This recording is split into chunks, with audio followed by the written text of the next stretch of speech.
Now I'd like to start the session. Sorry. This session is called Food Security with Low Carbon Rice in Asia. We will focus on government pilot project, but also other efforts on this, how to produce low carbon rice. There are many ways to do this, produce rice with low carbon. As many of you know that methane emission, huge amount of methane is emitted from rice field, rice paddy field under the water. One way of reducing the methane emission from paddy field is called alternate wetting and drying water management, AWD. And many of the presentations today will mention about AWD. The method of AWD is not a new one. It has been developed by the scientists at the International Rice Research Institute and elsewhere, and has been tested in many places, promoted. However, the adoption of AWD has been, at the low level, and we want to scale it up. And we will discuss more on how to scale it up to reduce the methane emission from the rice field, as well as reducing the water use on rice field. On this session, we are very fortunate to have many experts from government, research institutes, and private sectors. On the screen, you can see all the panelists and presenters. I will call on one by one. So first, we have an overview presentation. Mr. John Suk Shin is a regional representative of Asia at the International Rice Research Institute. He has been very busy this morning, attending many sessions and presenting, but he has another one. So John Suk, please come on stage. Thank you.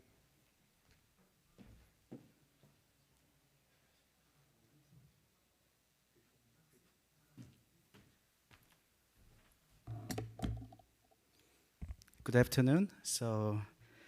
Yes, this is the third session for today, and then I think that this is really the interesting and a very hot topic in Asia. So as a Asia director for IRRI, so I'm very proud to present this topic at the ADB forum. So food security with low carbon rice in Asia. So that is the title of my presentation. Let me start with just general number of the rice. So many people already saw this kind of slide. So one thing that I really want to mention is the 4 billion people, 56% of this world, people in this world are eating rice almost every day. And as Takashi said, it's water use. Is also under this climate change situation, the water use is one of the hot topic. And then fortunately or unfortunately, so rice production is using 35% of irrigation water. That means a lot. So using a lot means there is a potential to reduce the use of the water. So let me tell you about what sector in the agriculture producing greenhouse gas more. So if you see the graph, you see the livestock and croplands and the rice cultivation. So if you see just at one glance, you see, oh, rice production is not that much. But this is a kind of total, but we can see the potential.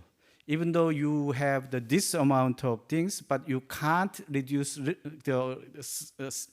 substantially, that means that there is a very low level of the potential for mitigation. So this is the potential. So if you see the right side graph, rice cultivation has a huge amount of potential for the mitigation, so reduction of the greenhouse gas. So 36% of the greenhouse gas we can reduce with our effort, compared to only the 9% and 3% and the livestock for 9%, and cropland for 3%. So that means rice is one of the crop producing lots of the greenhouse gas, and this at the same time this is the target for the mitigation, and then that's why we try to focusing on low carbon rice production. So if you see the map of the world, you can see the blue, green, yellow, and red.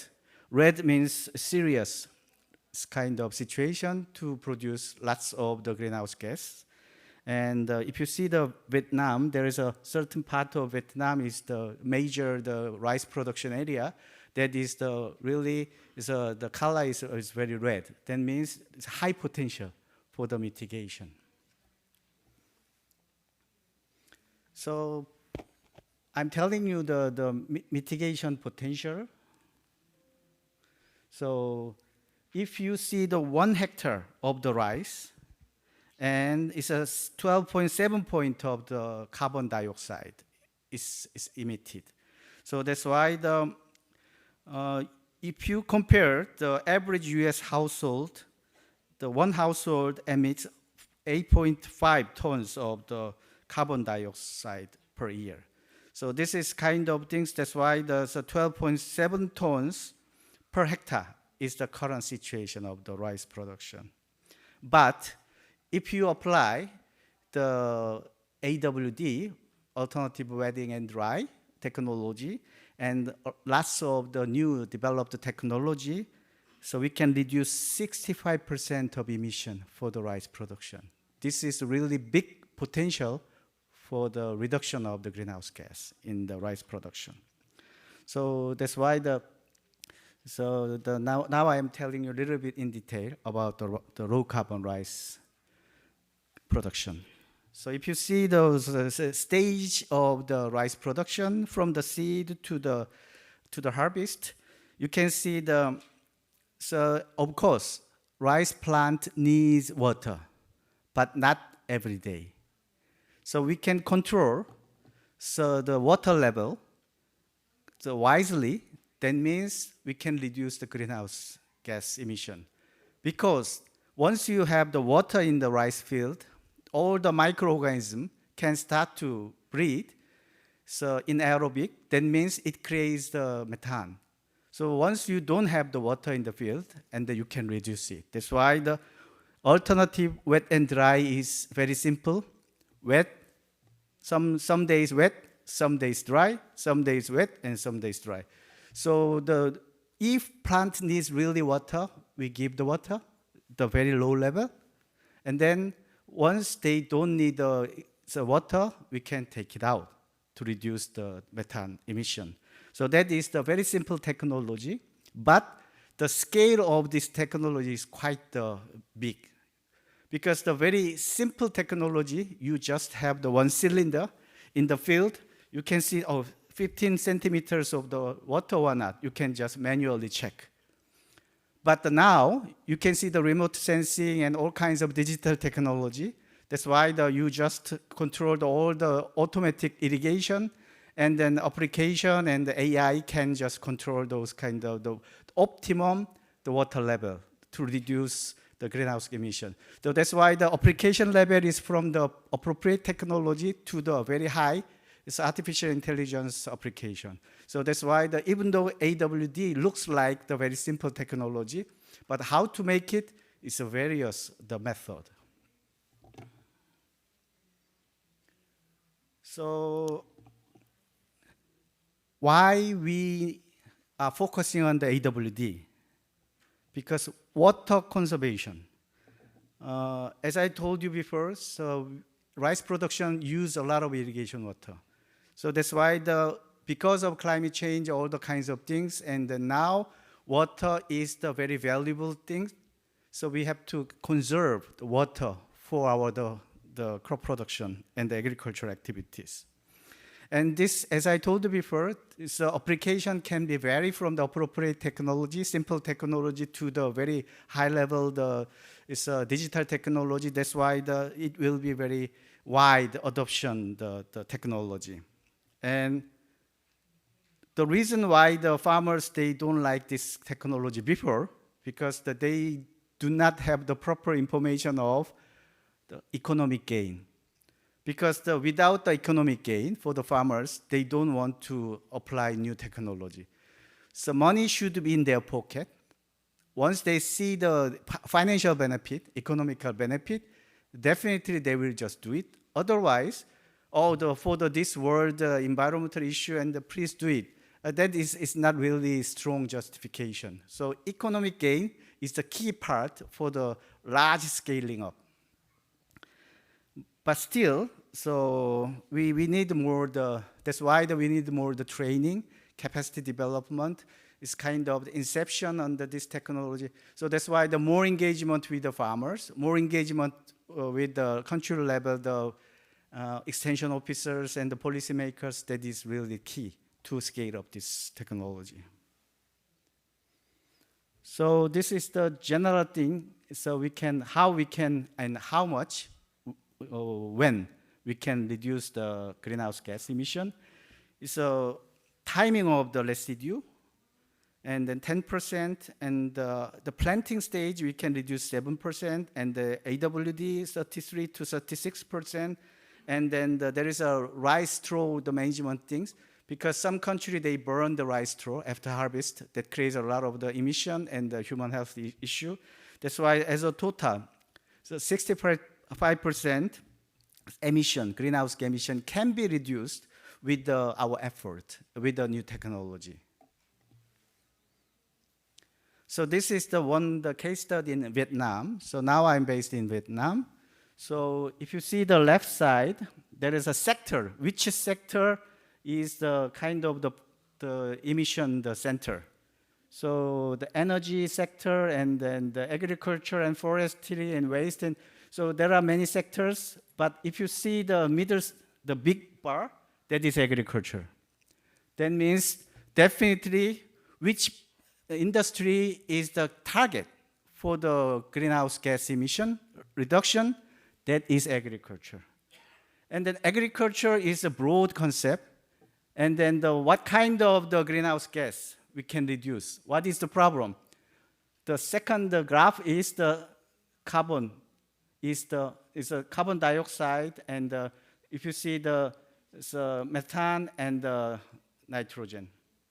So which one is better? Is the carbon is the key. Methane is the key. And if you see the last one, and which crop is the target in Vietnam to reduce the greenhouse gas emission? Definitely rice. So with the graphs, target should be agriculture, and what kind of greenhouse gas is methane, and which crop? Rice. That is why last year, Vietnamese government launched 1 million hectare project. 1 million hectare rice, the low carbon and quality, high quality rice production. So that is really, it's a great initiative from the government in Asia. 1 million hectare of the rice production, Vietnamese government wants to transform from the conventional way to low carbon and high quality rice production.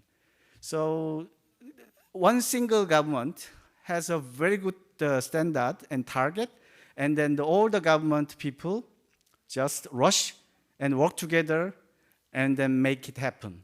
So this is really one of the good example in Asia. So this is the massive and the very targeted, focused approach supported by government or guided by government. So that's why I'm sure today, so we have the representative Vietnamese government, MART, and then they give us the more in detail information. But this is quite the 1 million hectare project is one of the great example for the low carbon and high quality rice production. So this is it's a very complicated, but simple, the explanation is like this. Greenhouse gas, low carbon rice production is not based on the one single technology. From the variety, very simple approaches, there is a 90 days variety, 120 days variety. If you select the 90 days, So if you harvest 30 days before, that means definitely you can reduce the greenhouse emission. That's why how you can select the variety. So from the variety, we need to start. And then what kind of the agronomy, so AWD and all kinds of things, and post-harvest and the rice straw management. And those things are substantially, we can reduce the emission of the greenhouse gas. So that's why from the seed to the consumer consumption and the national policy linked to the global initiative, and that is the picture of the low carbon rice production, especially in Asia, because 90% of rice is producing in Asia now. And one more thing is, rice production in Africa is going up, but we need to think of, in like the Vietnam 1 million hectare project, we reduced the emission of the rice production, the greenhouse emission. At the same time, the rice production in Africa is going up, but they produce more. That means it's a zero-sum game. That's why once we have the South-South collaboration for the low carbon, we have to give them the right technology and the right cooperation. Otherwise, this part of the world reduce, other part of the world is increase. So that should be the emission. Okay, that's all for the overview of the low carbon rice production in Asia. Thank you.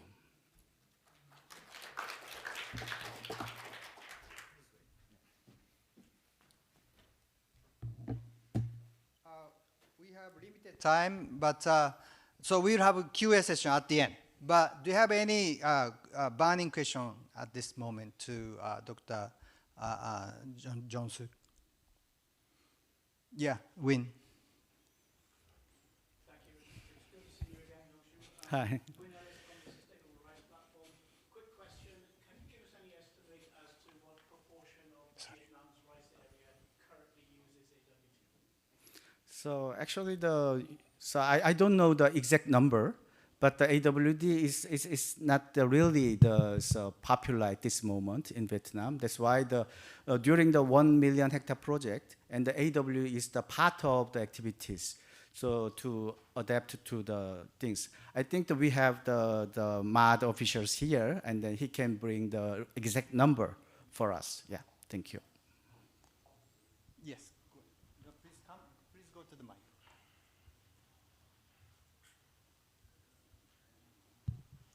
Thank you. Very quick question. You said like the quality and the productivity increases for this particular technology. What would be the percentage of increase of like productivity? Actually, how many?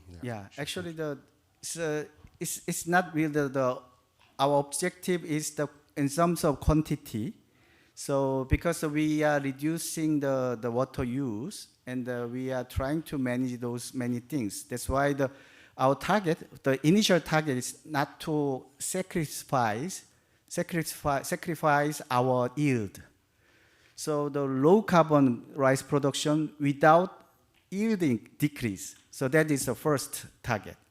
And then in terms of quality, so once you just use the water efficiently at the harvest stage, and you can have more formed seed, and then you can have the better grain quality. So that is the kind of we can just have some better quality. But we don't have those kind of target to increase the production quantity using the AWD and the low carbon rice production. Yeah. I think we can discuss more on that. Okay, so the last one, yeah, please. Thank you. In the experience of field rice so far, there's probably in the data of the National Irrigation Administration, about 10% are adopting the AWD.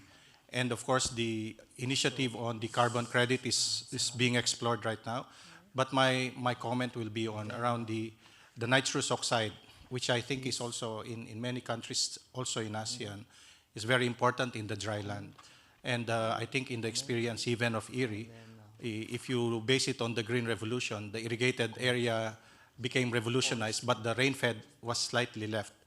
And I think in this exciting development, on carbon credit, that is also appearing to be the case, that the standards for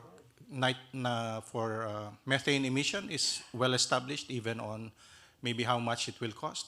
But when you look at it on the nitrous oxide or on the dry land kind of greenhouse gas, there's not much activity happening, no, and then maybe the standards are not well established. So to my mind, this might be an area where maybe we can step up some more, so that the balance, as you're saying, where it's happening, maybe in the irrigated areas, but in the rain-fed, maybe it's not happening, so you again end up in a zero-sum game. It should not be. Thank you.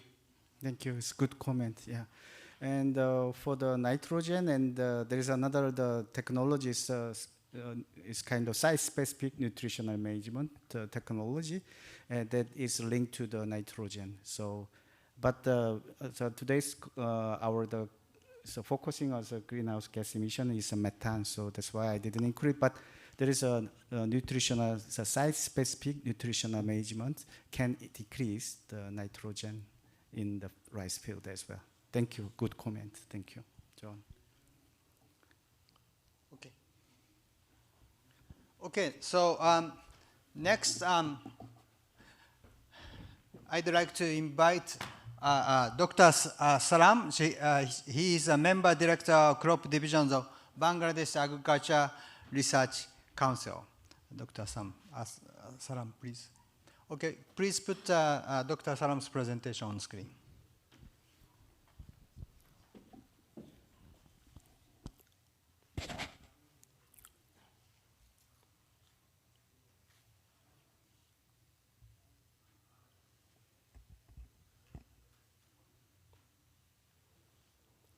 Please show the presentation on screen.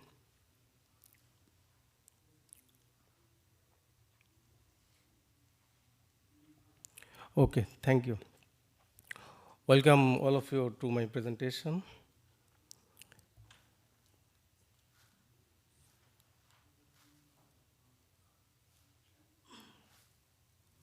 Oh, sorry.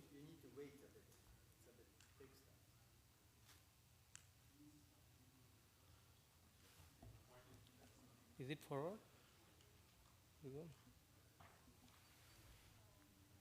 Yeah. Okay, thank you. Rice production and greenhouse gas emissions.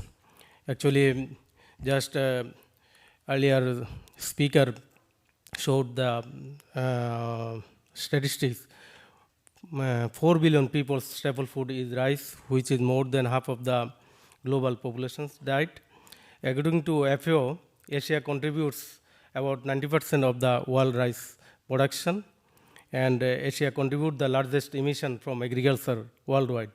In 2021, about 3.97 billion metric ton of carbon dioxide equivalent were produced from agricultural land. According to IPCC 6 report, the rice cultivation accounts for about 12% of the anthropogenic methane emission. As per Global Food Outlook report, China is the topmost rice producing country. Then then India is the second largest rice producing country, and next, third global rice producing country is Bangladesh. If I here share with you the physiographic features of Bangladesh agriculture, you know Bangladesh is a deltaic country where alluvial plainland covers 78%, terrace covered 8%, hill covered 12%. Our climatic condition is subtropical humid. There are 2 seasons dominant. One summer, average temperature 25 to 30 degrees Celsius, and in winter 15 to 20 degrees Celsius. Annual rainfall is 2,200 millimeter. Bangladesh agriculture is actually intensive agriculture. Crops are intense in floodplains. Crops contribution to GDP is 7.25%. Arable land 8.59 million hectare. Forest land 1.44 million hectare. We have diverse and distinct 30 agroecological zones, and cropping intensity is about 198%. We have more than 50% rice-based cropping system, and our total farm household is about 16.6 million, and total population is about 170 million, and population density is 1153 per square kilometer. We are the seventh globally densely populated country. Here you see the area and production of rice in Bangladesh. During the 1970, the area under Boro was 0.24 million hectare, and it is in 2023 4.8 million hectare. Over the 54 years, it increased 19.5 times, and average annual growth rate of 35.7%. We grown rice in a year 3 seasons. One is Boro, completely irrigated rice, then Amon, rain-fed rice, and then Aus, partially rain-fed irrigated rice. And in case of Amon, in 1970, the area was 0.01 million hectare, and in 2023, it was 5.60 million hectare. Over the time, it is 560 times during the same period. And in case of Aus, from 1970 to 2023, is increased 580 times. Actually, the production increased 25 times in the last decades. If we see, in 2009, the total production was 31.3 million ton. In 2023, it was 39.01 million metric ton. Greenhouse gas emission from agriculture sector. Agriculture sector actually globally emit 20% of the total global emission. Although emissions from forestry, agriculture, and other land uses have particularly stabilized over the first 25 years, about 14.3%. Global total greenhouse gas emission is about 53.786 million tons in 2020, whereas Bangladesh emits 281 million tons, which is contribute to global emission is only 0.52%. We are the less emitter, but we are the victim of greenhouse gas emission. Bangladesh agriculture emit 32% of total emission from agriculture. The methane emissions from rice cultivation in Bangladesh, you see in flooded rice fields, anaerobic decomposition of organic matter results in methane, which is released into atmosphere. Upland regions that are not flooded generate a very negligible amount of methane, while other cultivated areas, including irrigated, rain-fed, and deep water fields, also produce significant methane. You see here the report from 2013 to 2019, the total agriculture sector in 2019, the emission was 61,865 gigagram carbon dioxide equivalent.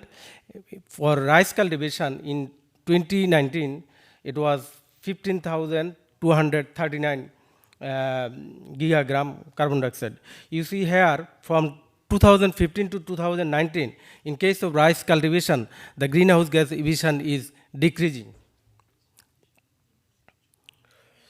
Here, I would like to show the total emission in 2013 to 2029. Here, agriculture sector, just earlier I mentioned. From livestock sector, you see total emission is 30,226 gigagram carbon dioxide equivalent. There are enteric fermentation and manure management, and aggregate sources and non-carbon dioxide emission sources on land is total emission is in 2019 is about 31,639 gigagram carbon dioxide. Here we see the breaks. The urea application is 2019 is about 1870.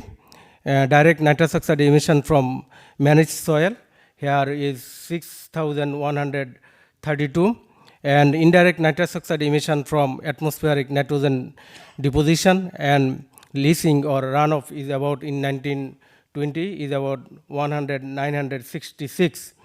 Indirect nitrous oxide emission from manure management in 2019 is about 432 gigagram carbon dioxide equivalent. Already I earlier showed the rice emission. There are agricultural practices for greenhouse gas emission reduction. Bangladesh Rice Research Institute reported some of the options. One of the important options is tillage management. They reported that strip tillage reduced about 24 to 40% methane and about 31 to 47 of global warming potential.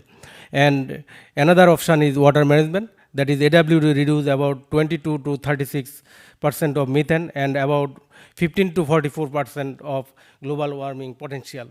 And another issue, fertilizer management. Here they reported vermicomposting significantly reduced methane, carbon dioxide and nitrous oxide fluxes by 13 to 19%, 70 to 21%, and 4 to 9%, and global warming potentiality by 13 to 17% compared to cow dung. And another option also organic matter management. Then cultivar selection, already our speaker mentioned in his presentation, and also cropping pattern. I also show the result of the cultivar and cropping pattern in next slide. And Bangladesh annually use 6.2 million metric ton fertilizer. Among these 6.2, use 2.7 million ton urea. Urea accounts for greenhouse gas emission 5% in globally. For this reason, government developed Khamari mobile apps. Through these tools, location-specific fertilizer recommendation, we can get soil properties and nutrient status and location-specific information on suitable crop and other agricultural information to farmers and stakeholders. Already government piloting these apps in the field level. Last Amon season, we have conducted about 34 trial through NARS Institute and Department of Agriculture Extension. We got the result, the fertilizer cost savings compared to farmers' practice. You know, farmers are usually use more fertilizer than the recommendation dose. Here, fertilizer cost reduced is about 40.6 US dollar per hectare, and also increase the yield 90.6 dollar per hectare.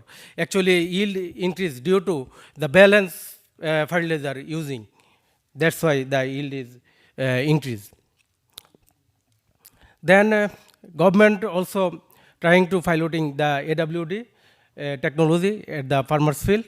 Earlier, we practiced the AWD from World Bank funded project NITP phase 2 in 2017 to 19.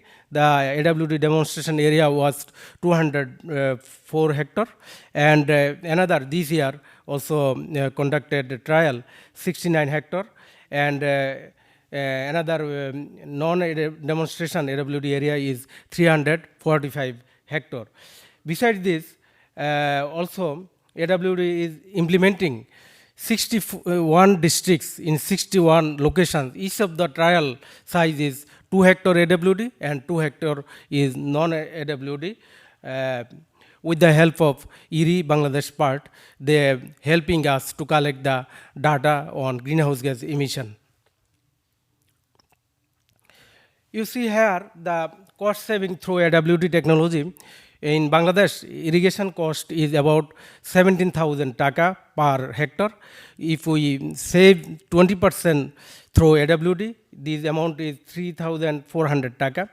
Actually, last year we have cultivated about 4.5 million hectare of boro area. That irrigation cost saved in boro is about 128 million US dollar. In case of AWD, we need plastic 5. here is costing is about 16.67 US dollar million for the total boro area 4.5 million hectare. So we net saved from following AWD in the boro season, last boro season, we can save 111 million US dollar. You see here this season in 2024, the practicing the AWD, here the farmers put the pipe, and also government formed a technical team and monitoring team. They look after the technical and also the monitor the activities. One of the monitoring team visit the field. Here the field condition of AWD in different location. You see the farmers are measuring the water. And also with the help of IRI, the BRI scientists, they are measuring the greenhouse gas emission in the chamber, also set in the field level, like this one, in different location. And also they measure the greenhouse gas emission sampling, and also analysis carbon dioxide, methane, and nitrous oxide through gas chromatography. And BRI also reported the earlier I mentioned some of the cultivar are suitable for the management options of reducing greenhouse gas emission and global warming potentiality, increased productivity also.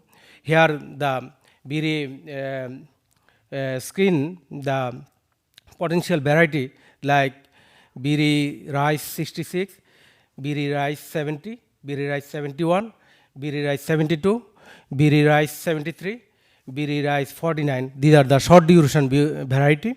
And also they identify what are efficient variety, that is BRI rice 92. And they also reported the potential cropping pattern. You see here the boro based cropping pattern, the greenhouse gas emission is higher than the other cropping pattern. And government also has taken initiative in solar irrigation system. Irrigation cost in Bangladesh accounts for 43% of total agriculture cost. Minor irrigation is done with 1.22 million diesel pumps and more than 430,000 electric pumps. Replacing diesel pumps with modern and efficient solar irrigation pump, by this time government converted 4,000 diesel pumps into solar irrigation pump. Introducing, according to Asian Development Bank 2030, introducing a solar irrigation pump system will enable Bangladesh to gradually displace the consumption of 1 million tons of diesel fuel annually, thereby avoiding each year 3 million metric tons of carbon dioxide equivalent. Then government also developed a roadmap to scale up solar irrigation pumps in Bangladesh, installing up to 45,000 solar irrigation pump system with pump ratings ranging from 4 kilowatts to 25 kilowatt that would add up to 1,000 megawatt peak of solar capacity to the country. This solar irrigation pump system would replace the consumption of 300,000 tons of diesel fuel annually, avoiding 900,000 metric tons of carbon dioxide equivalent emissions every year. And according to Asian Development Bank 2030, the target number of solar irrigation pump systems aims to replace diesel pumps irrigating up to 4,000 hectares of land and serving more than 1.3 million farmers. Here I would like to mention way forward needs to be developed low input responsive rice variety. I think all of you know the University of California, they developed low water required rice variety. They save 20% water saved through gene editing technology. They developed a rice variety. Emphasis should be given on development of short duration variety. Thrust should be given on green energy use. Global warming potential friendly cropping pattern needs to be developed and practiced at field level. Bangladesh believes that using AWD, Khamari labs, renewable energy, cropping pattern, zero tillage, which could be able to enhance low carbon rice production and thus reduce greenhouse gas emission 43% by 2030 as per decision of COP28. Thank you everybody for patient hearing me.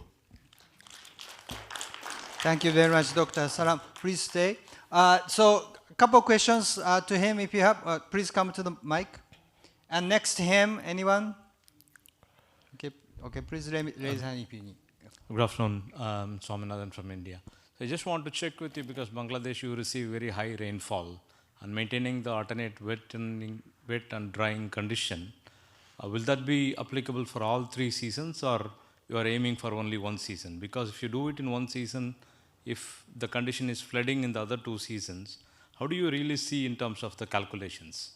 Thank you. Oh, okay, thank you. Actually, in Bangladesh, rice is grown in 3 seasons.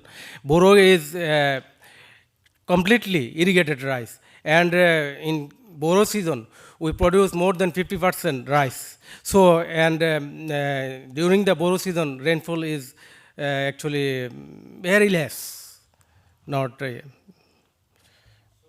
main target for AWD would be in Boro season, yeah. Okay. My name is Pomi Intichak from Laos. We have some company approaching us about this program also. So what is your suggestion for us to be aware of, to implement this kind of initiative? Actually, government has taken this initiative. The last 3 days, today also, we are talking about the smallholder farming. Actually, government first introduced the synchronized cultivation, then put the AWD practices in synchronized cultivation. That's why it is possible to follow the AWD in smallholding farming. Okay, so we will have more QA session later on. So thank you very much, Dr. Salam. Thank you. Okay, so now I'm happy to introduce one of our colleagues, Dr. Hiz Jamal. He's a Senior Climate Change Officer. So he will make presentations of our program in Pakistan. Yeah. Thank you. It's good to hear Bangladesh having some success in AWD adoption. Good afternoon, ladies and gentlemen. Pakistan is one of the major rice producers and exporters in the world. And most of this rice is produced using the conventional continuous flooding method, which means, of course, it uses more water per hectare compared with any other crop, and it also emits a lot of greenhouse gas. And so it was fine earlier, but I think now we've seen a lot of, because of high profitability of rice production, the area under rice is actually expanding. And we are running out of water now. And we've seen in Punjab, for example, the basmati growing districts, they're supplementing 50% of their water with groundwater. And previously it was all surface water. So that's a concern now, and it's not sustainable to continue the business as usual. And future isn't looking very bright either. Pakistan is projected to be one of the most water-stressed countries in the world by 2040. So we need to change our rice production systems if we were to grow rice in future. The other aspect of course, sustainability concern in rice production is the carbon or the greenhouse gas footprint. So we can express greenhouse gas emission in 2 ways. One, the total emissions from rice production, which in Pakistan are not very high. So it's only less than 2% of the total national greenhouse gas emissions. But the other way to express emissions is called emission intensity or carbon intensity, which is the emissions per kilogram of rice, or emissions per calorie of rice, or emissions per gram of protein of rice. So this graph, for example, is showing, you can see the emission intensity for rice is almost twice that of wheat. So why that is a concern, I will talk about this in a minute. So why are we, if rice doesn't contribute so much in the national inventory, why are we really talking about mitigation here? First, of course, we are part of the Paris Agreement, and we are a signatory of methane pledge as well. As part of that, we want to reduce emissions. But that's the environmental aspect of it. I think there are growing, and there is a bigger economic case to reduce emissions now. For example, there is carbon markets now, and it's established. We have established methodology for reducing emissions from rice using, for example, AWD, and we can take that to the carbon markets to create an incentive for our farmers. Second, I think there is a lot of demand in our export markets because Pakistan is one of the major exporters of rice. So there is an increasing demand for carbon with rice with a low carbon footprint, and there are two aspects of it. One, consumers are becoming more and more aware, and they prefer to use rice or any product for that matter that has a lower carbon footprint. And in fact, now many supermarkets have started putting these labels which show the carbon footprint. So consumers are becoming more and more aware of what is the carbon footprint of their lifestyle. And also the carbon tax. So for example, Europe has imposed taxes, many other countries are imposing these taxes. So importers sitting in the Europe or any other country, they're also now looking for rice that has lower carbon footprint because it's not for environmental reasons, but more for economic reasons, because then they would have to pay less tax. And another example, for example, on a similar trend, Europe has announced that from next year on, any meat they import, it would have to demonstrate that it doesn't involve deforestation. And I think we will see more of that in other crops and other products as well. So that is an example. We need to get ahead of the curve, and we need to be ready, and AWD is one way to do that. Just want to quickly talk about a little bit about the science of emissions. So these are just the three ecosystems you can that we usually work with: natural, then the converted to crops, and then third one is the rice crop. The three gases we talk about that are important from agriculture point of view. First, of course, the carbon dioxide. It's the most abundant in the atmosphere, but it has the least global warming potential. So for molecule, and methane has almost 28 times global warming potential compared with carbon dioxide. And nitrous oxide is the strongest, which contributes nearly 300 times global warming compared with carbon dioxide molecule for molecule. So methane and nitrous oxide, collectively we call them non-CO2 greenhouse gases, and that's our topic today. So when we go to a natural system like a forest system, it's generally a high methane sink. It absorbs a lot of methane from atmosphere, and the methanotrophic bacteria or methane-eating bacteria, they consume it, oxidize it. But from nitrous oxide point of view, it's very much neutral. Low emissions, low uptake, it's not a concern. And then we change that to a cropping land. Let's say it's a maize or a wheat crop. It's usually methane neutral. There's not much happening from methane point of view because soils are not very healthy. But there is a lot of nitrous oxide emissions from those soils because of applying nitrogenous fertilizers like urea and DAP. And then when we convert that to rice, because we flood the system, it results in complete denitrification, and that means the N2O emissions, although the fertilizer is there, but because it's complete denitrification, the emissions of N2O become very low. But it increases methane emissions because methanogenic or methane-producing bacteria work in those flooded conditions. And when we talk about AWD, we are basically switching between these two systems. So when we flood it, it's rice system, methane emissions go high, and N2O emissions go low. And then when we drain it to 15 centimeter below, it becomes to this middle picture where it becomes a high N2O source, but the methane emissions go down. and we keep switching between these.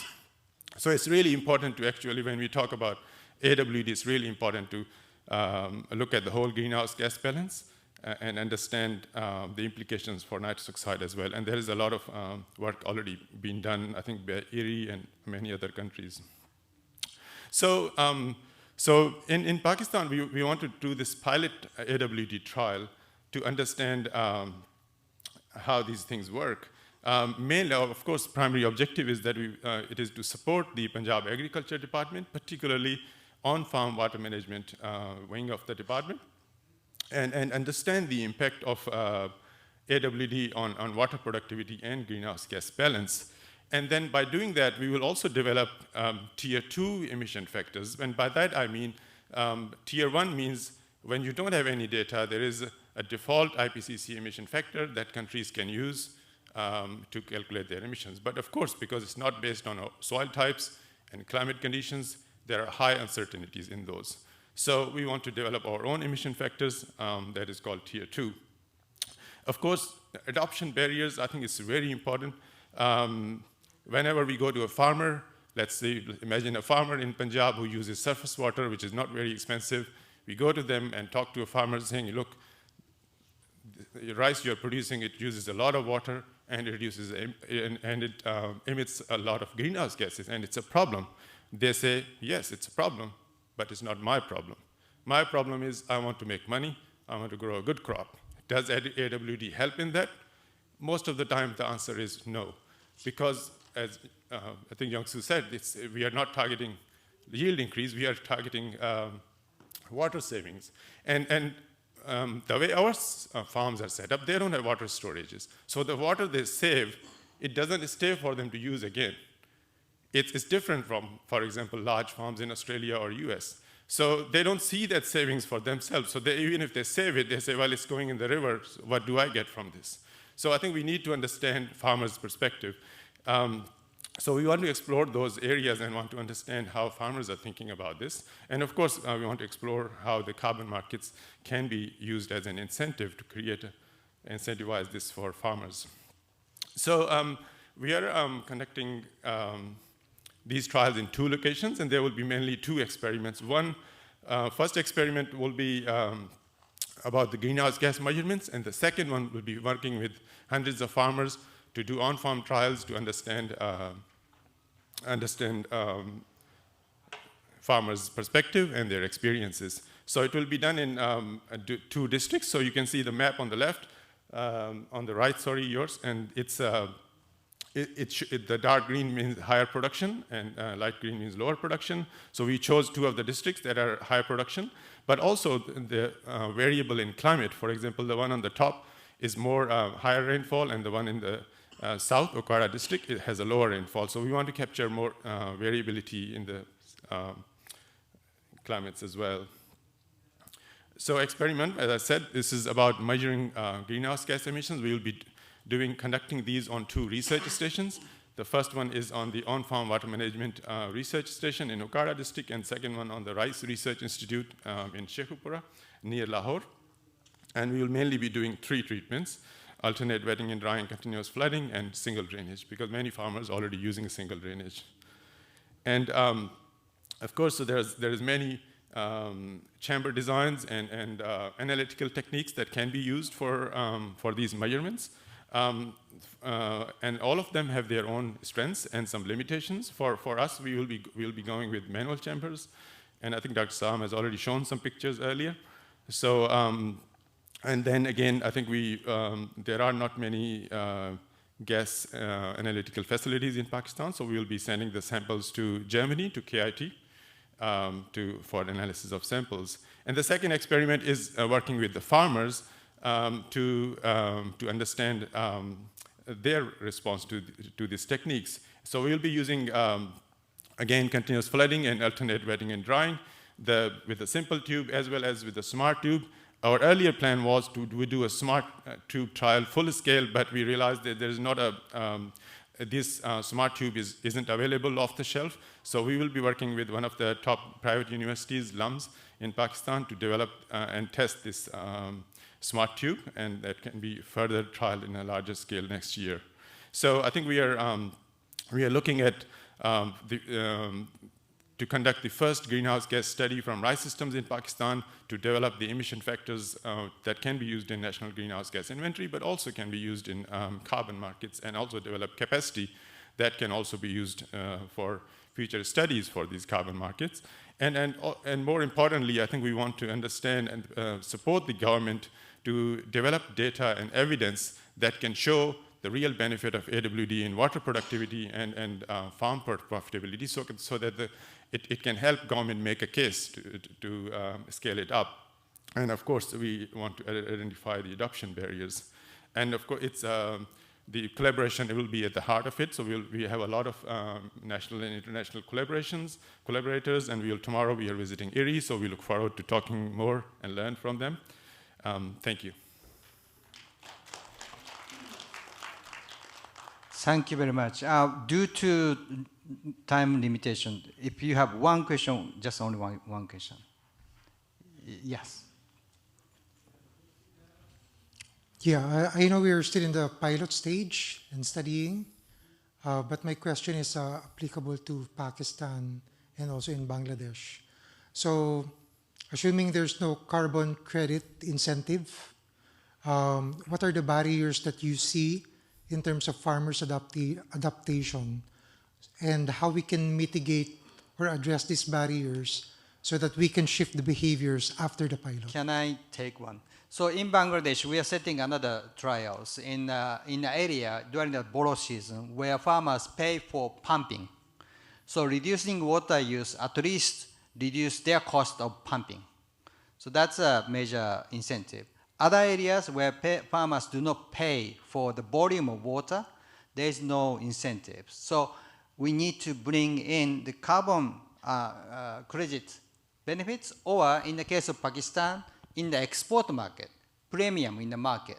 That would be another potential. I think if I can very quickly add. So again, like I mentioned, in the Punjab, there are some areas which have started, which supplement half of their water with groundwater. And those I think can be our entry points, and we can target that. And then Punjab government is putting higher price on the yes, I think our colleague Asad Zafar will talk about that later. Yeah. Okay. Thank you. Thank you very much. So now I'd like to invite Dr. Ando Radanielson. She's a senior scientist, environment climate change expert, and we have at IRI. I skipped the department name, which is very long. It's okay, fine. Please put Dr. Ando's presentation file. Okay, so good afternoon, everyone. Well, the slides will appearing. I'm going to try to do a presentation as short as possible, so to save us time, more discussion. But at the same time, some of my slides as well have been presented by John Shu, so definitely I'll have opportunity to save us time. So what I want to share with you today is not really about AWD, but where we go from AWD. Seeing that AWD is already driving climate change adaptations and mitigations, but as well the design of low-carbon rice system.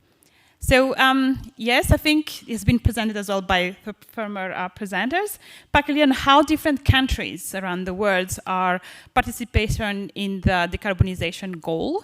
And among these are the rice-producing countries. So we had the example earlier presented by, from the Pakistani example, for example, the Vietnam as well is one of a pledge of this, and Philippines. So the issues, though, as is presented here, this is a work that's been done by Davidson's and teams from the US Microbiology Society. So what they evaluated here is like, what is the mitigation potentials for different sector if we develop some technologies for that mitigations strategies. So what they've seen is that compared to other sectors, rice in particular has potentials, but these potentials are still needed some approaches and technologies that are viable economically. So that's really the challenge. Well, as I mentioned earlier, most of rice-producing countries are pledging to the decarbonization goal globally. But for each country as well, rice is one of the main entry point and the main affordable sector where they can address decarbonization. Because if they will work on other sectors, that may impede their economic growth, where in rice sectors, it's cheaper and it's affordable. And that is valid for most of the countries in South Asia, but as well in Southeast Asia. And then the other issues as well is that we don't have one solution that fits all, because rice ecosystems are variables, and water is one of the main factors that drive in the classifications of different type of rice ecosystems. So AWD itself has been developed as water-saving technologies, and because of the main key roles of waters in rice productions. So based on where rice is growing, we may have opportunity to have AWD, but then there's as well a requirement for other technologies, because AWD may impede on the productivity of the systems and also for the security of this environment. So one question that has been raised today, this afternoon, was about the rain-fed system. What are the solutions for rain-fed systems where we don't have capabilities to control water, and farmers will never drain their fields because, oh, we want to implement AWD, because that's a very high risky practice for them. So there's a big challenge around that. And there is these areas as well in low-lying areas where rice is basically the main crop that can grow there, and the water can be drained up because it's a low-lying lowlands area. Another main important thing as well, continuous flooded rice is a practice of more than 1,000 years. It holds an indigenous knowledge in there. So farmers are doing continuous flooded rice not just because the water is there and they want to use a lot of water. There's a purpose in the way how they use this water. And one example, as I mentioned earlier, it's because it's adapted land use to having the rice crops in these areas where continuous flooding is practiced. But as well, it's one of the approach that they use to control weeds in their systems, and weed is a key factor in production. And we're talking about climate change, we're talking about climate risk. The use of continuous flooding as well is helping the rice systems to thrive and adapt to different climate stress. So we're talking about salinity, heat stress, cold stress. So continuous flooding is in itself a system that's driving as well some adaptations for the farmers. So when you switch from that traditional practice that we call continuous flooding into AWD, all of these different factors has to be taken into account. So AWD has not been developed for climate adaptation. It was developed for adapting to resource constraints and to save water. And the practice is meant to have irrigations only when the water is drained down to 50% below surface. And the report in terms of impact is very variable as well. It's not always 50%. It can range as below as 15% of water use saving, but it can go up to 30%, 70%. And this is because, again, as I mentioned earlier, rice system is very variable. And in terms of mitigation options, again, it depends on the ecosystem that we're talking about, because reduction as well can range, and it can be from 30% up to 50%. Some report goes even up to 70%. We're talking about nitrous oxide as well earlier in terms of a question. So when you move from AWD, from continuous flooding to AWD, we have these reductions on methane emissions, but we may have some increase in the emission of nitrous oxide, and this is basically driven by the timing of fertilizer application. So if we have all of these things combined, then we may have opportunities that where nitrous oxide become not a problem. And this is one example of study that we have here in the Philippines in collaborations with field rice that demonstrate that with timing applications of fertilizers, you may limit some of this increase of nitrous oxide emissions, and then you have a positive gain in terms of global warming potential. And I think that graph by itself is talking alone. I don't need really to make more comments about that. So where we go from there? So where we go from there is that, okay, AWD is a solution, but it's not a solution for all. And what we want, if we wanted to transform and really design low-carbon system, is an integrated solutions. I think the presenters earlier have mentioned about the values of varieties. So one of the main entry points will be low-emitting varieties. That can be a solution for rain-fed systems for these low-lying areas. But as we're developing new improved varieties, these varieties has to have as well some climate resilience, adaptations to heat, to drought, because that as well, some of the main role of a continuous flooding for the rice system, so buffering these different stresses. And of course, having higher efficiency, because new improved varieties will incur cost. And so the cost of these seeds has to be compensated elsewhere. In terms of transforming as well low carbon systems. So when you move from AWD, we have more problems of weeds. A lot of farmers are complaining about weeds management in AWD systems. And this is where herbicide tolerance in varieties can be a key. So seeds and variety improvement can hold a key for that. And then the next step is bringing in more innovative crop management practice. So we are looking more into management that is having low environmental impact. So we're talking about enhanced efficiency fertilizer, for example. So that's one accompanying package of technologies that can go with these low-emitting varieties. The use of nitrification inhibitors that will address the problems of nitric oxide emissions, but as well the methane inhibitors. And again, looking into situations where AWD may not be an option, because if AWD can go up to 50%, and then so what will be next if we move to a higher target? If we want to go up to 70% and we want to secure that, so what else can we add on top more of that? And then so all of these different new technologies, as they come into place and as the rice system is transforming, has to account for the transformation that's happening as well at the same time in parallel. So there's thinking about the digitalizations and the mechanization. So these are all enabling factors that will allow all of these technologies to be implemented and to be packaged together as an integrated system. So we have already some evidence of that, for example, when we package AWD with direct seeded rice. So direct seeded rice is one of the entry points where we have kind of a de facto some reductions of water use in the systems because we change land preparations, we change as well, we have as well opportunity to change practice of water, and as well the in-season crop water management.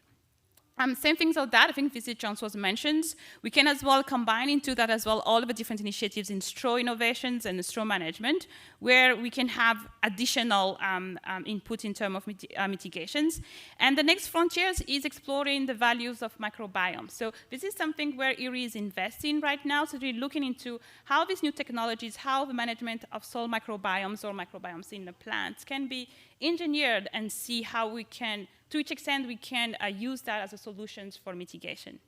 So I think that's really what I want to share with you is that we've not been very purposeful in the design of low carbon system in the past. AWD was meant for water saving technologies. Now we are moving forward to low carbons, and that really needs to address all the questions around logistics, about climate risk, and about soil health. So this is my presentation for you. Thank you. Thank you very much. Sorry for giving you short time, No worries. but you did great job to presenting in a short time. Thank you.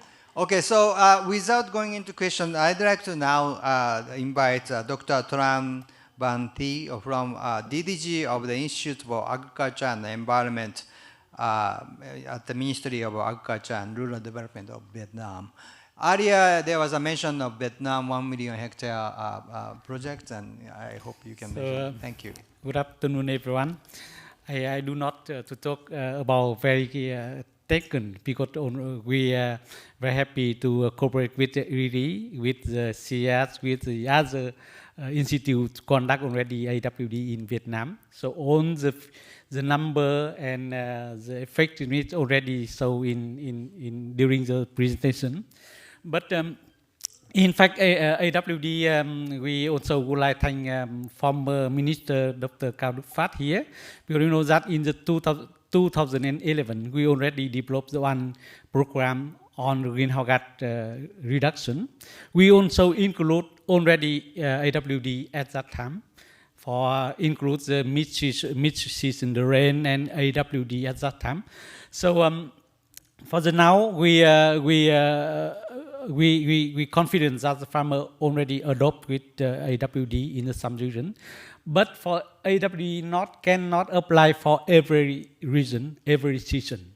You know that in the winter and spring season, we can apply very high proportion of area. We can apply around the 2.7 million hectare in potentials, but in the autumn, with a very high rainfall, so we cannot apply very high proportion. For the number of the AWD, as the question you mentioned, it's very hard for us to estimate exactly the number, but I think that in Vietnam now we around the 600,000 hectares, something like that. But we do not conduct the AWD separately. We combine with tree gain, tree reduction.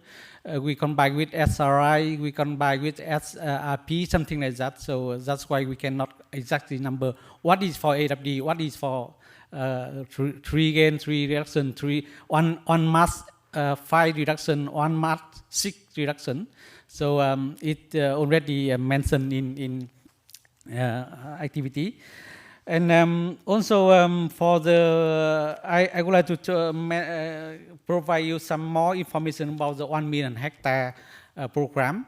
1 million hectare program assigned by Prime Minister last year, but for Mekong River Delta only.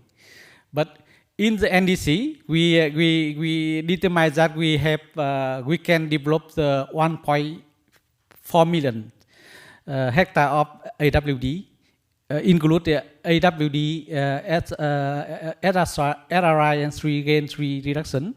So that in the other regions we can also do AWD. For the 1 million hectare program, we have some kind of the target here. So we can apply on the scales. We develop the 1 million hectare from 24 to 25. To 25, we apply the 180,000 hectare. But up to by the 2030, we increase the number of area 1 million hectare. The total participate household about the 1 million household. And in terms of the sustainable farming, we revise and improve some technical guidelines include in AWD and other. So we can combine with reduce the seed number seed per hectare. From now is very high. We try to reduce until the 7 kg per hectare, and also reduce 30% of chemical fertilizer and pesticide, and also reduce 20% of water in comparison with the traditional model. On production and technology, so in this program we intend to develop we reform the rice production.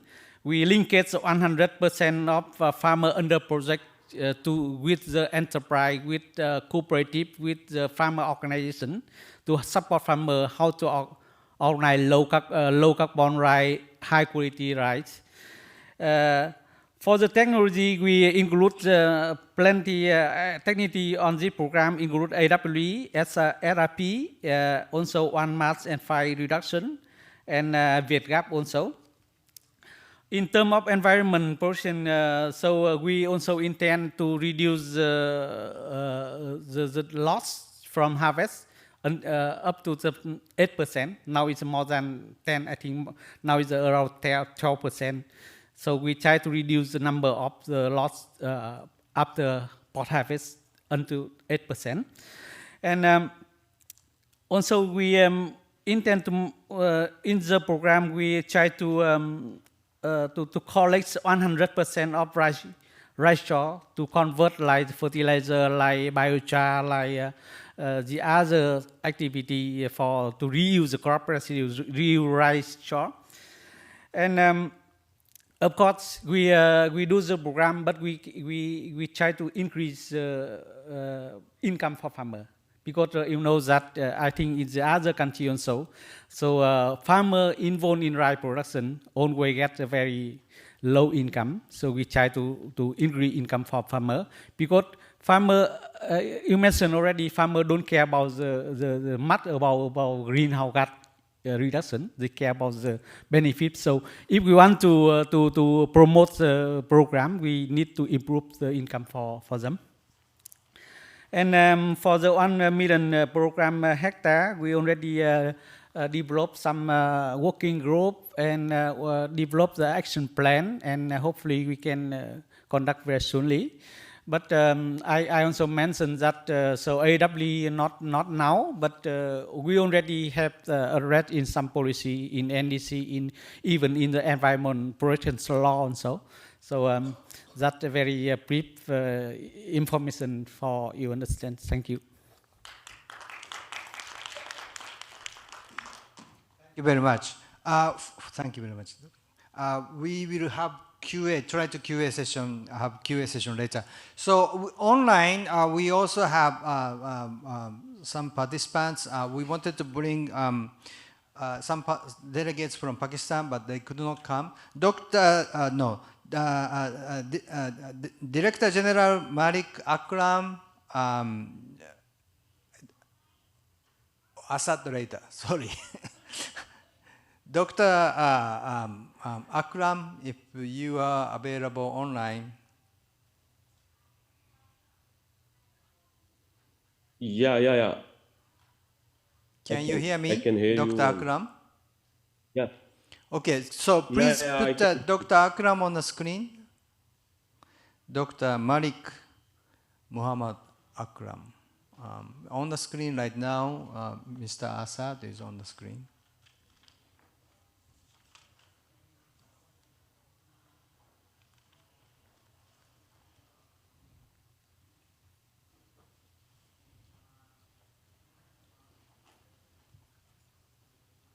If not, Dr. Akram, can you hear me? Yeah, I can hear you. Okay, so can you start your comments? Earlier we had a presentation on Pakistan. Yeah, thank you very much. Thank you very much for giving me the opportunity to speak in this very important forum, and greetings from Pakistan. So Dr. Jamali has already made a very good presentation on what we are going to expect on this AWD in technology in Pakistan. So we know Pakistan is one of the climate vulnerable and also the water scarce countries in the world. And currently, we are facing both these challenges, and these two challenges are like one of the biggest challenges the country is facing. So in terms of agriculture, if we see rice is one of the very important crop when we talk about the food security and rural development in Pakistan, as 70% of the population live in rural areas, and they are dependent on the rice wheat cropping system. So if in terms of numbers, if we see 9 million acres, the farmers are growing rice on about 9 million acres in Pakistan, and they are using around 20 to 25 million acre feet of water annually for the rice crop only. So in terms of these numbers and in terms of food security, rice is very important crop for the agriculture development in Pakistan. And we are, for the last 2 decades, we are looking different option in terms of how we can save water from rice wheat cropping system. And one of the technology we have extensively promoted in Pakistan is the laser land leveling, and this technology has given some very positive impact in terms of water saving, and also some very positive impact in terms of also the greenhouse gas emissions. So one of the potential technology, I think this AWD we think is one of the potential technologies, and so keeping in view its potential, we have requested ADB to carry out some of the experiments that Dr. Hiz Jamali has already explained on one of the 2 research farms in Punjab. And based on these research results, I think we will be able to upscale this technology to the farmers' field. But I think there are many challenges in terms of its adaptability to the farmers. And if we talk about Punjab's, mostly the farmers are small landlord farmers, and they have less than 5 hectares of land. So there will be quite challenges in terms of its adaptability and building trust of the farmers to how to move forward in terms of promoting this AWD technology. But we are hopeful these experiments we are going to conduct will give us very positive result, and we would be able to promote this technology to the farmers. And keeping in view the time, I think that's it from my side. Thank you very much. Thank you very much, Dr. Malik Akram. Your screen, your camera has a background, so you know, if you can turn off your background, it will be, we can see you better. Okay. Meanwhile, we may bring you back again. So meanwhile, we have our colleague also, Asad from Pakistan, our office in Pakistan. Mr. Asad Zafar is a senior project officer. Asad, can you come in and give some comments on this from ADB Pakistan office point of view? Yeah, thank you. Can you hear me and see me as well? Yes. Okay, I fixed my camera. So thank you very much for inviting to that. So I would not add much to what His has already mentioned, and he has prompted me to say something about the water use in Abiana, but he has covered very well about this rice growing trends, the water demand, and I echo his word that it should not be now business as usual, but also pointed out on the adoption barriers on the farms incentivization and what are our opportunity and niche areas to work in. So primarily, before I have few numbers that we always quote, that the 4 crops in Pakistan, wheat, rice, sugarcane, and cotton, they use 80% of the agriculture water and contribute less than 5% of the GDP. So they would, unless there a major shift in cropping, which is highly unlikely in the near future, they continue to be larger water consumers, which means that there's a lot of potential of water productivity improvement unless we don't have additional water available in the larger Indus Basin system. So we need to be more efficient on the farm, and I echo his word that it should not be now business as usual. There's a very recent study of the World Bank on growing more from water, where there's a projections and various climate change modeling, and they suggest that the water demand will increase significantly, and only in the agriculture sector alone it may increase as high as 20 to 30%, other than the rural and domestic drinking water, urban domestic water industry and environment. The other thing which I want to echo is that what is the changing architecture in water, which has some bearing on the AWT and the technology that we are discussing. The new national and provincial acts have recently been approved. They are bringing more commission regulation in water. Groundwater is now being regulated, and one of the Kashi comment was that the niche area could be where the groundwater is abstracted and we could demonstrate its saving. That's a potential for an AWT area. So as more groundwater is licensed and regulated, that's something where there could be a trend where a farmer may be better informed and being more efficient in using the water. The other change is the water charge, which has prompted me to say about it. The water charge in Punjab, for example, was static for many years, but recently in 2021 there was an increase, and from 2021 now in the last 4 years it has increased by 7 times, 7 to 8 times. Like in 2021 it was about $1 for an acre. Acre is about half of an hectare, and now it is about $7 per acre. And it is not only that it's an area based. The switch is from area non-crop to area crop based. So more high delta or consumptive crops are levied more abhiana or water charge, as they say. So in summary, this is really important study to start with. We should bring this decision support system through the research and then informed. I understand the journey is quite bigger, but we fully support the government in at least understanding and bringing that research and results out. So I pause here. Over to you, Takash. Thank you very much. We have a few minutes left. Let's see. Please go to the mic then. Yeah, okay. All right. So anyone who has questions, please be ready to come to the mic. It will be a competition. Thank you. Yes, thank you. My name is Koma. I'm from the Ministry of Agriculture in Cambodia. Now, I just want to add a little bit about my own experience, especially in working with SRI, the System of Rice Intensification, when I started in year 2000.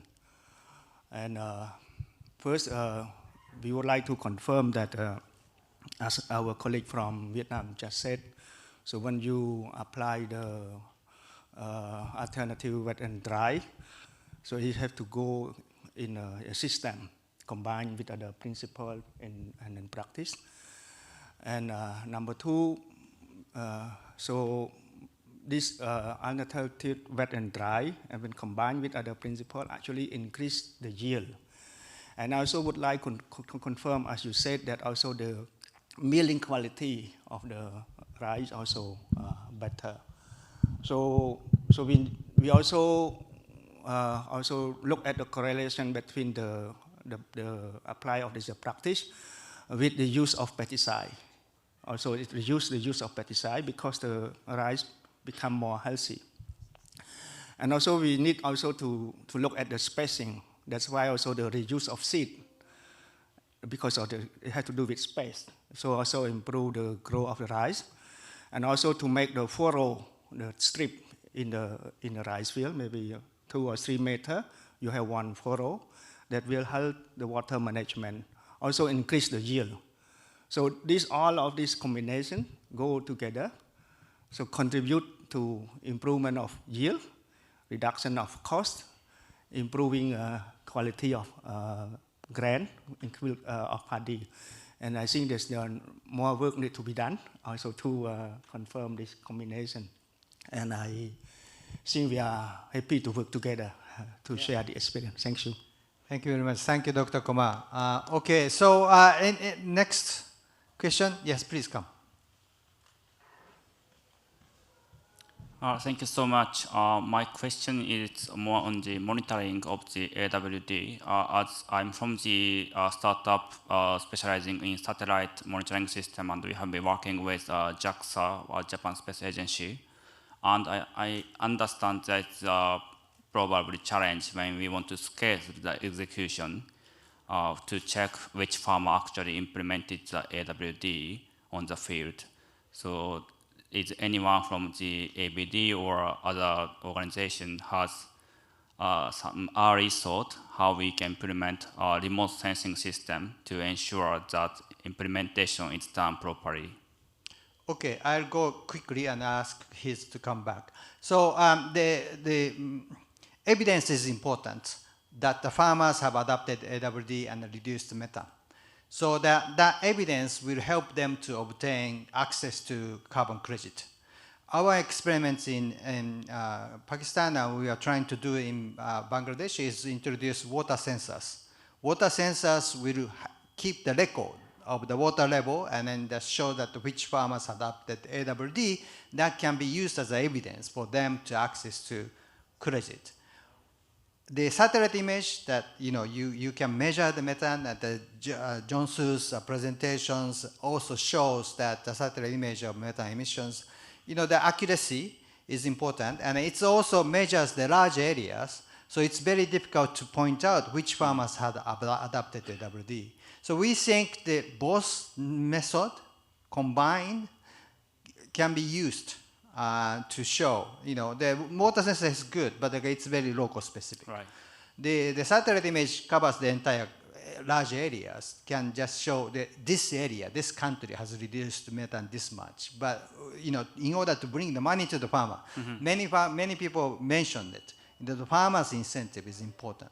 So for that, a more individual sensor is needed. Do you want to add, Matt?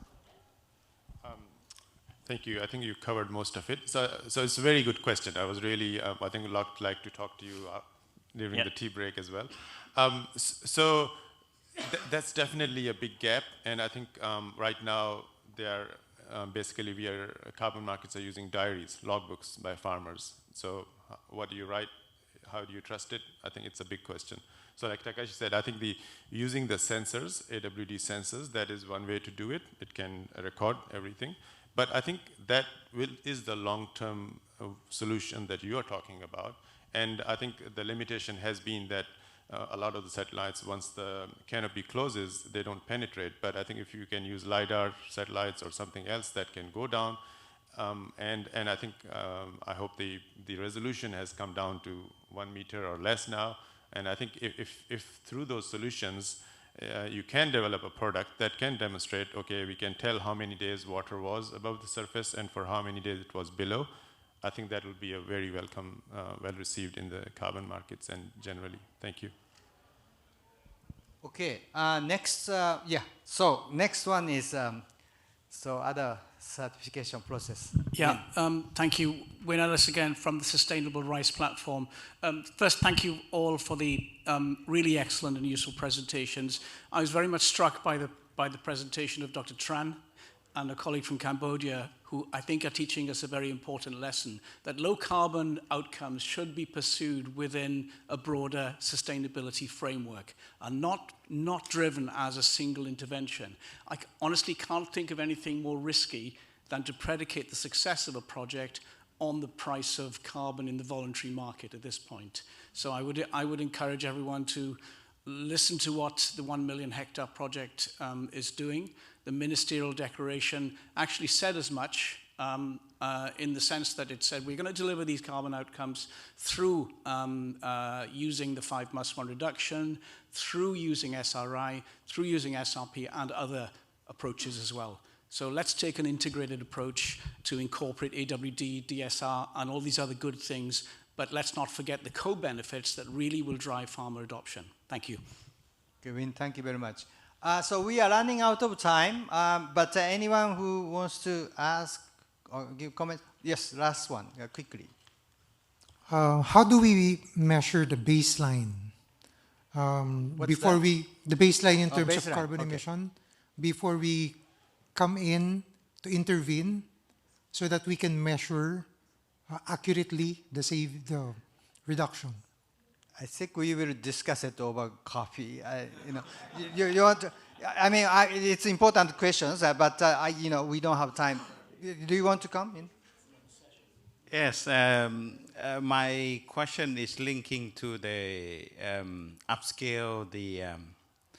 The good example already happened in Vietnam, in Bangladesh. I don't know if ADB have any concept or any idea in the future where we have the regional project on this issue, low carbon rice, which is benefit to the not only increasing the benefit to the farmers, but also environmental friendly.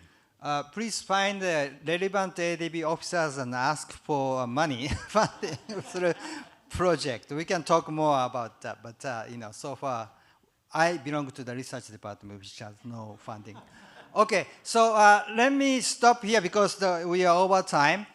During the presentation, there's a mentions to the rice straw management. That's another area because in many areas that the rice straw and stubbles can be burned on the field and polluting the air, or after removing the straw, what to do with it. So from 4 o'clock, I think in this room we have another session on the private sector's contributions of the greenhouse gas emission reductions. In that we will discuss more about biomass management. Okay, so please come back here and thank you very much for your participation. Thank you.